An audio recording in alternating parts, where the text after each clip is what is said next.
Hi, this is the LENOVO Tab Extreme and I'll show you how to change lock screen wallpaper on this device.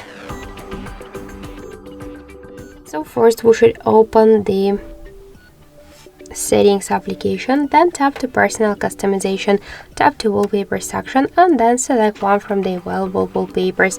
Just tap to set as wallpaper and click to set screen. This means the lock screen wallpaper. Wait a couple of seconds, we could see the notification success. Let's just check.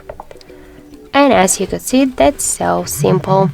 So also we get one more way how we could do that. Just hold for a while first home screen with your finger and then tap here to personal customization, and by the same way here tap to wallpaper section and select one from the available wallpapers.